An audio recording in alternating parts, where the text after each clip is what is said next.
yow daal mën nga ni doo ma invité mu ko fu baax ni nga lëndëmee noonu nga bëggee fu ruqe pour lan yow mënoo tànn lieu bu baax rek di ma fa invité wala yow boo ma respecté wul nga respecté sa doom ji ma ëmb doo ma invité mu ko fu baax waaye nag xamal ne tey lay mujj lieu yi dootoo ma fi woowati ba ma wuyu la fi loolu na la leer tey.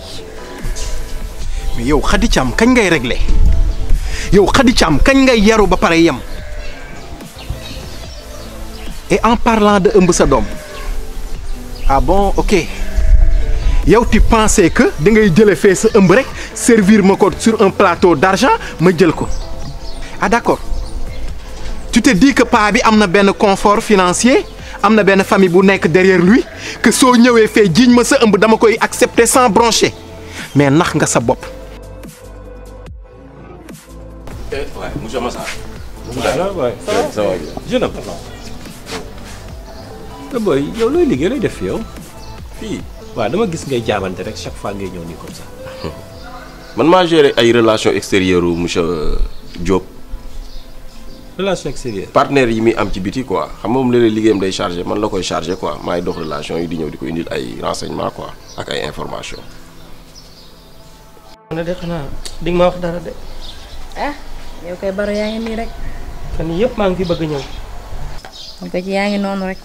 xam nga man dama am natt ñii yàlla leen di jox jigéen ju baax waaye man yàlla damaa jox jigéen ju bon man jigéen ju bon mooy sama natt man sama jabar baaxut chim koo xam ne yow boo ko joxulee ñëpp xam ko waaw day xawikatu sutura la baaxul guddi baaxul bëccëg bu ko defee may dukki rek lu ma dukki ci àll bi rek bu ma ñëwee indil ko man sonn naa chim.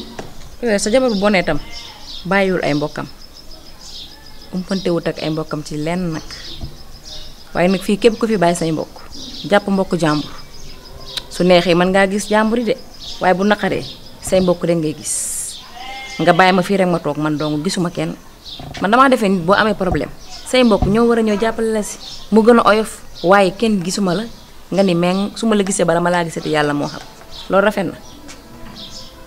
rafetul loolu kay rafetul. gis nga dëkk bi koo ëppul mbokk mënoo koo jëw gis nga sa waa ji la ëmbal te nga dem jiiñ ko mu bañ nga ni nag ma ko jiiñ dama ne nga dellu ba ci moom nga delloo ko biiram yow mérito woo sax di ëmb sama doom yow ndekete yow ni nga nekk ci dëkk bi quoi tu vas nu-pieds fu la neex nga dem ku la neex nga jox sa bopp ñëw fii dikk naan ma ay yaa ma ëmbal parce que xam nga ni dama koy ragal a bañ. dama ne mais nax nga sa bopp et c'est xoolal. sa plan foiré na. dama ne la soo telli ba pare nga dal ma wax ak yow. kon naan telli. yow dama ne la soo telli ba pare nga ne tekk ma wax ak yow. sama yow mënoo wuti liggéey yow ah yow tu es encore jeune mënoo wuti liggéey ah tu es marié. non pas encore. tu as des enfants. pas encore aw ma doom. booy construire sa avenir moo gën nga topp fii ñëw di cogg di ñaan di defay affaire di nettali di wax yeneen affaire ah ba wuti liggéey gis nga jeune day wut liggéey xale day wut liggéey lii nga def métier du avenir ah du avenir ah yow dara jotu la mënoo wuti liggéey ah ces jeunes là ñoo yàq le pays là bu ñu jógee naan réew mi amul liggéey ah.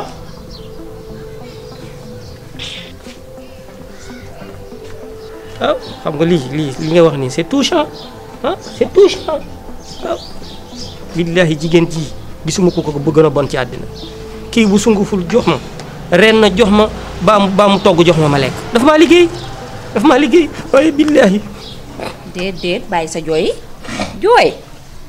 bàyyi sa jooy yow mi bara looy jooy lii kay jërul jooy man jàppaluma la dara dama gàdd sama ak di dalay jàngal rek pour ëllëg dalay jàngal rek kii dama gàdd sama ak waaye billaahi lu loxo def loxo mën na ko dindi bàyyi sa jooy mag du jooy ñëpp fii di jooy mag du jooy baax na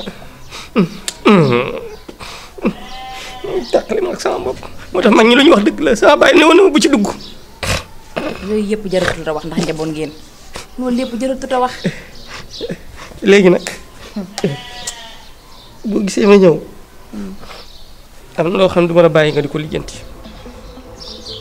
dinaa reprendre dossier yi amee gis nga information bii ngay wax de da nga ko ut ba am ko noonu ak foo ko mënti jëlee man lijjantiwuma ko en tout cas yow yaa ma ëmbal tey yaa ma ëmbal suba te par la force danga koy nangu.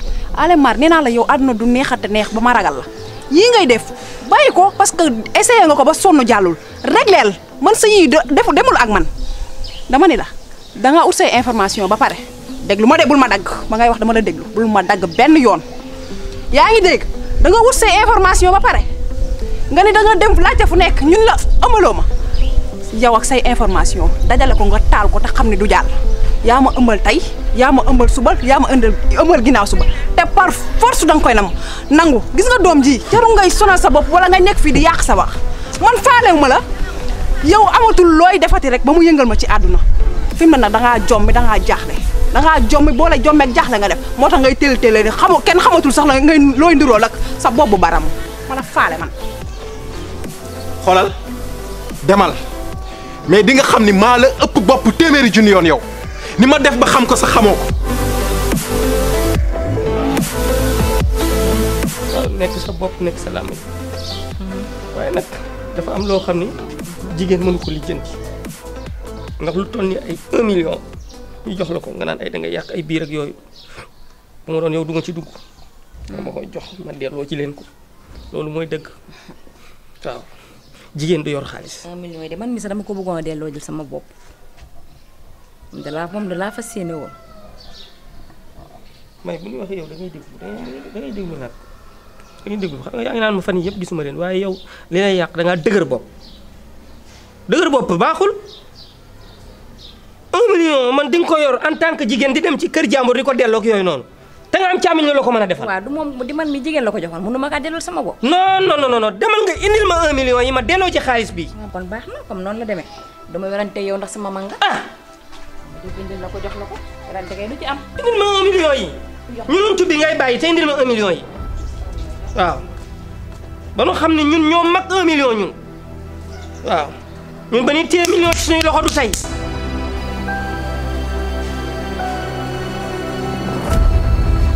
maman yaa ngi toog en fait dama bëggoon sa permission ci benn affaire bu ma bëgg a démarrer dama bëggoon def stage te stage bi il faut que ma ne absenté ay 2 jours ou même plus donc ma ne ma naa la ko wax tàggu la avant.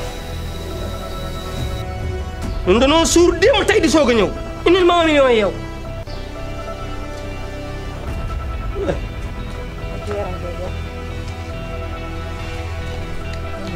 moo nekk nii waaw xaalis bu toll nii di nga ko yor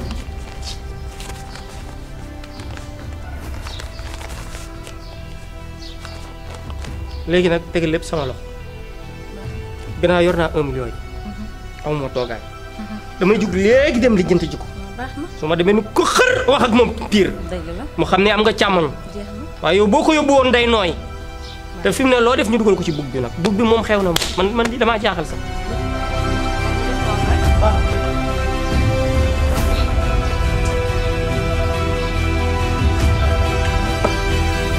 maanaam stage bi booy toog 2 jours wala 3 jours di absenté fi ci kër gi stage lu mu doon la loolu.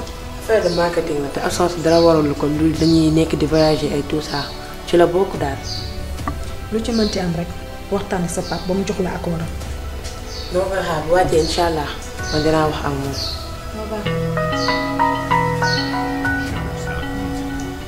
allo.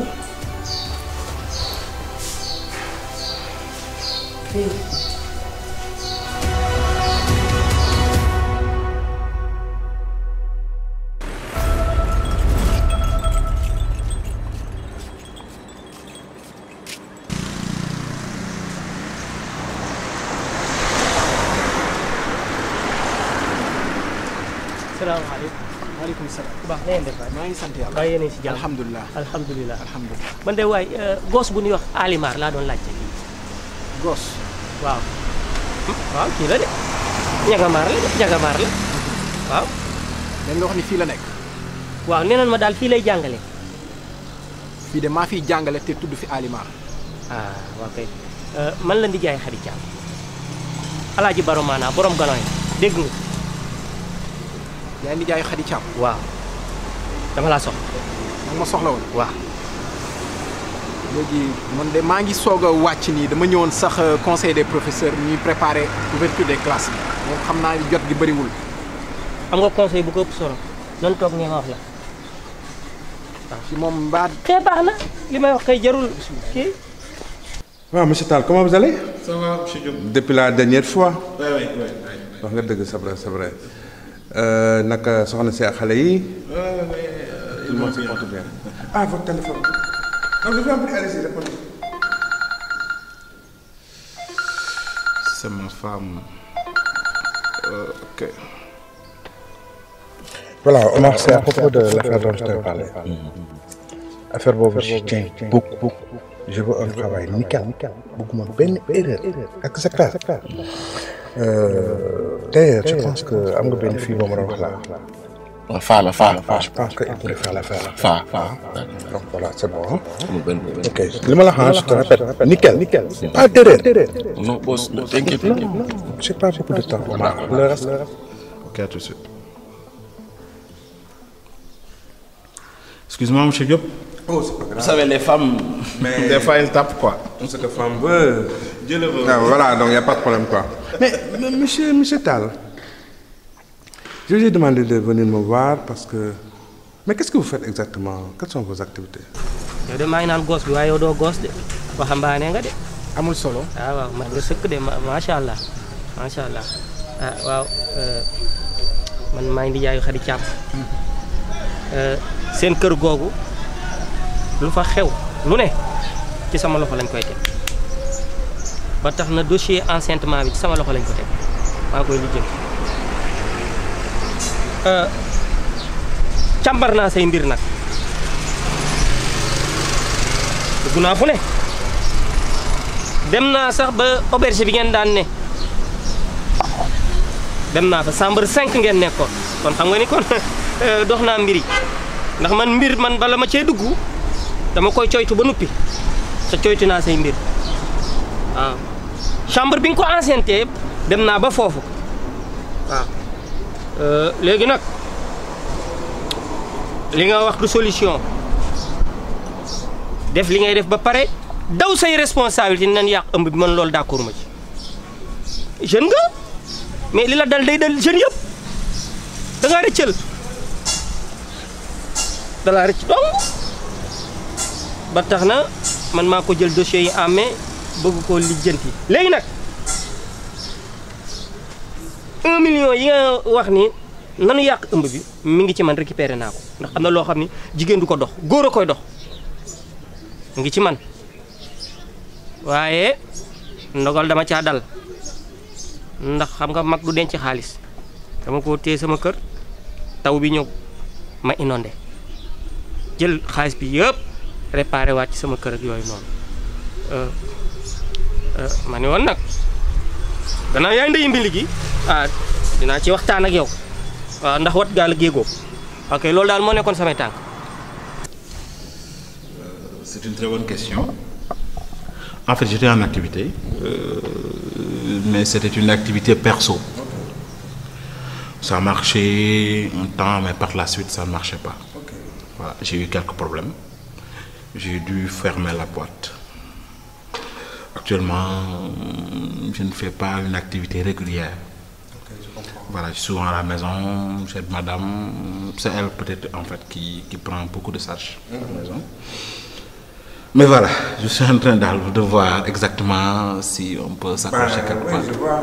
Et c'était justement la raison de cette entrevue-là. Parce qu'en vérité, tu sais, bon, moi, j'aurais une proposition à vous faire. Comme vous le savez, je dirige ici un site d'information. Et je dois vous avouer que jusqu'à présent, j'ai beaucoup d'espoir dans mon personnel là, mais jusqu'à présent, comme je te dis, à mon moment, la satisfaction que je veux. Ah bon? Oui, ça ne marche pas comme je veux. Et depuis quand je t'ai connu, on a le bar quoi. J'ai vu que vous avez la posture, une bonne communication. Merci. Et je pense que vraiment, vous m'avez dit que nous sommes dans mon site, nous sommes ensemble. góor gi nga ni noo tuddati. Alaaji Baro maanaa borom galon yi loolu kay boo ko waxee sa baay sax xam na ko.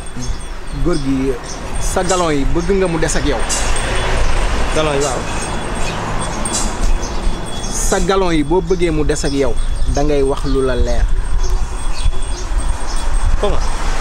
j'ai beaucoup de respect pour toi mais bala ngaa wax mbir daf la war a leer. gis nga mag bu fekkee dafa jóg ngir defar day xam bu baax li muy wax ay chambre baak ay fa ñu demoon yooyu yëpp yaa ngi koy wax te dara leeru la ci mais Khady Thiam mi ngay wax nii mais Khady Thiam am na ku mu njëkk a jiñ ëmb bi soog a ñëw ci man loolu moo lay firndeel ni Khady Thiam yemul woon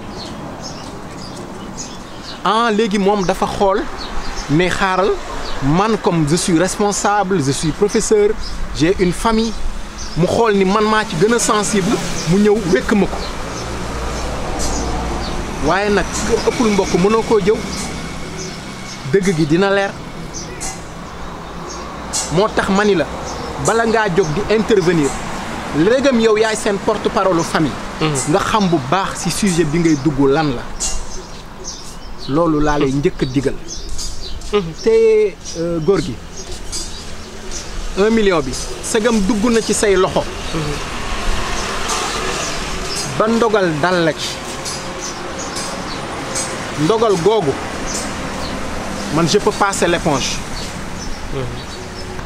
am na arrangement boo xamante ne bii mun naa ko trouver ak yow. Et c'est possible. Ah bon? Ah oui, c'est possible. Donc moi, je suis dans l'info. Bon, et je pense que mon profil vous le permettre, vraiment. Mais je suis preneur, M. Mengue. Je suis très content de cette proposition parce qu'on ne demande que ça. Nous sommes de généreux bosseurs. Mais il y a un souci, quoi. Vous savez, avec votre domaine, moi, je n'ai jamais fait des études journalistiques. Oh.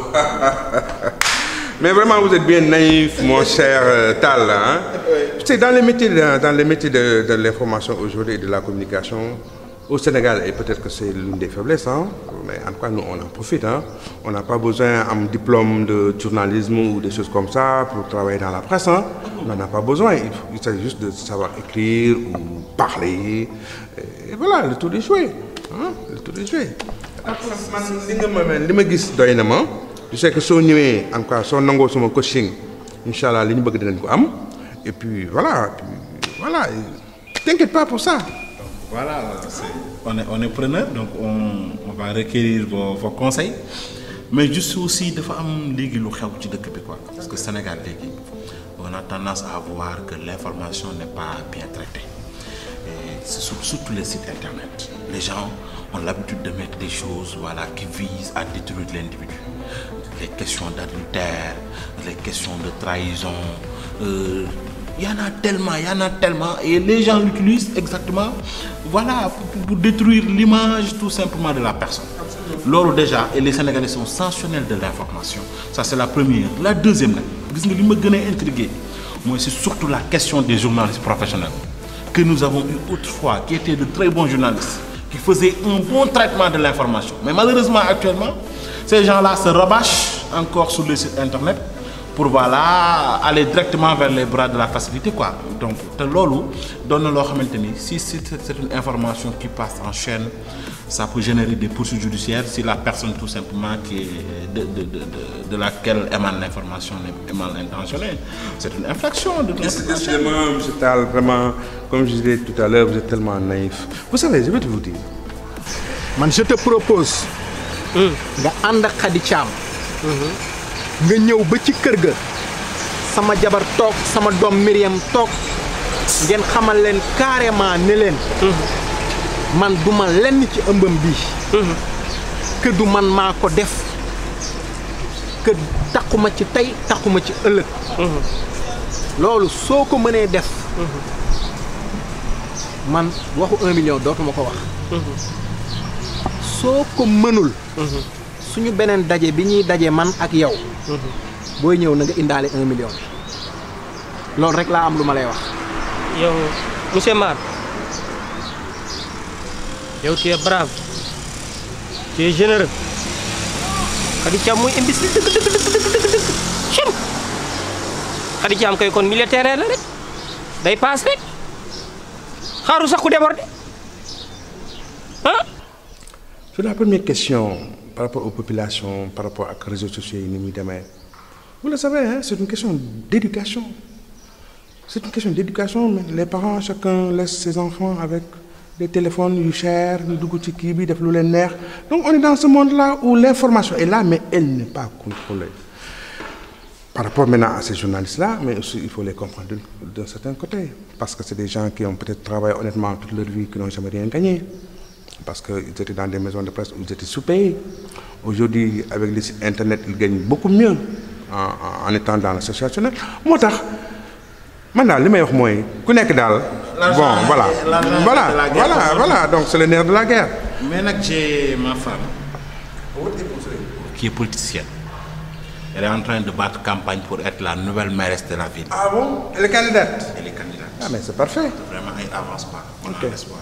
Donc nu ma neex aussi nga jàppale ko sur les conseils pousser ko quoi. Et même le site ça peut être bénéfique. Monsieur Tall. xam naa ne vous allez bientôt découvrir kan mooy monsieur Diop moi dafa am nu may fonctionner li ma lay wax rek lenn rek la mooy nekkal ma jàppale ma ci li may def ma nekkal la jàppale ma sama wax loolu la. Merci beaucoup monsieur Diop. waaw mais je t'en prie monsieur Tall et sûrement gunge bi nag dama am ku may xaar. non je comprends. Mais on se reverra. D'accord. Allez. Donc je le sens. Allez rentre bien. Merci beaucoup. À bientôt. Et bonne journée. Ah toi aussi. Monsieur Tall. góor gi mais yow nan lan lay enceinte nga jël enceintement bi ku ne nga jin ko man xamee wu ma ko nii góor gi da ngaa nekkoon di dox tànk kilifa man tamit dama am ay yeneen yitte yu may doxi fii ma toog di wax ak yow sax wóorul balaa sama benn collègue di ko dégg ndax dañoo ñëwoon fii réunion des professeurs dama yàkkamti maa ngi jóg dem mais daal li ma lay xamal mooy lépp loo mën ci def na nga ñëw ba kër ga ànd ak Khady Thiam ngeen régler sama problème ndax Khady Thiam yàq na sama famille tas na sama famille indil na ma problème yoo xam ne ci àdduna xamu fu mu koy résoudre léegi nag lii régler problème bi des na ci yow man nag damaa yàqam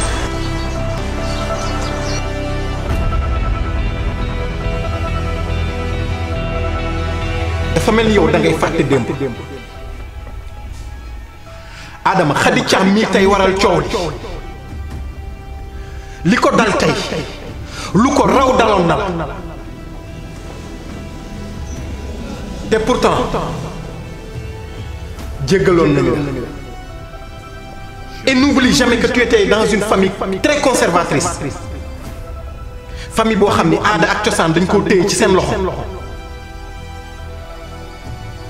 ba nga nekkee ci situation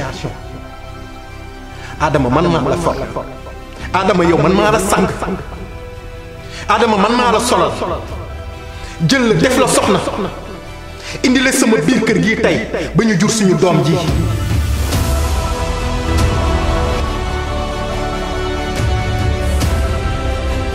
comprendre naa la bu baax waaye nag lenn rek laa la ciy tegal gis nga si tu reviens pas à de meilleurs sentiments dis-toi que tey nga may mujjee gis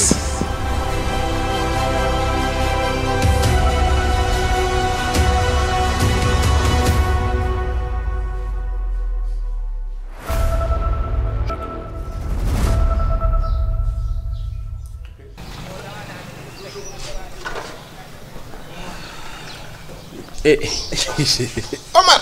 Monsieur Tall. Omar ça va? Oui. Lu sa loxo bi? waaw booy tey xam nga rek day metti quoi mais monsieur Tall gëj naa la gis naka kër ga. Ça va ñu ngi jàmm mais Omar foo réer?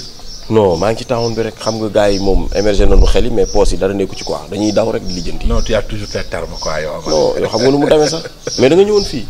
waaw j'étais venu voir monsieur Diop. D'ailleurs il m'a proposé un travail xam nga yow man toog naa lu yàgg. Attends, il t'a proposé quoi? Un travail de travail ici. Monsieur Tall, monsieur Diop. Monsieur Diop ba. Pardon kay.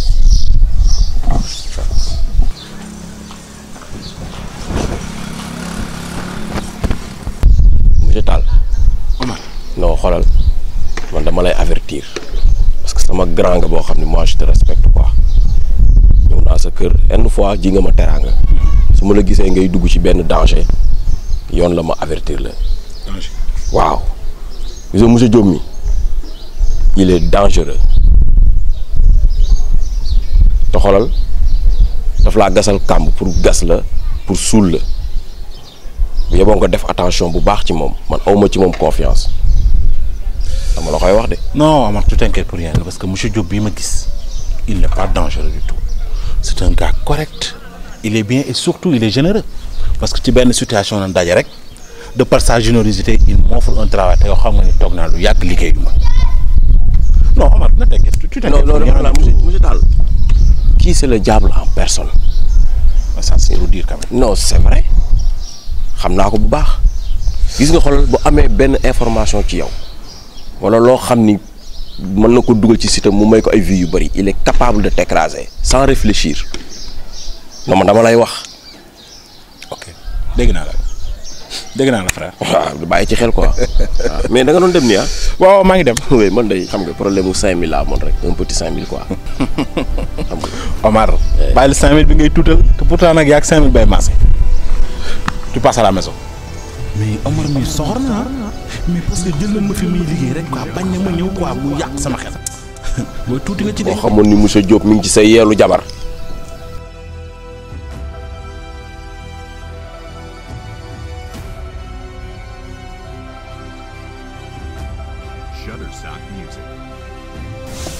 waaw madame Diop ñoo la wóolu woon tey fii jox la rendez-vous pour delloo la sa résultat analyse yi nga fi defoon concernant doomu jàngoro sida bi waaw mais malheureusement li ñu gis mooy que ni danga amee feebar bi. feebar ba. feebaru sida bi. sida. juumoo ma dem. juumuñu ndax résultat yi analyse yi def nañ ko ñaari yoon. balaa ñu koy génne mais nag amee doomu jàngoro sida cela ne veut pas dire que ni dangay dee tey walla suba moo yeneen feebar yi ñoo yem léegi booy topp say rendez-vous di jël say garab normalement doo ci jële benn problème léegi dem na ba évoluer sax que ni booy jël say garab normalement mën nga ëmb normalement am doom normalement te doo ci wàll sa doom yaa ngi may dégg dangay dal jooy yi nii fajul dara man en tant qu'assistante sociale maa lay conseiller ngay jël say garab normalement di dem say rendez-vous normalement doo ci am benn problème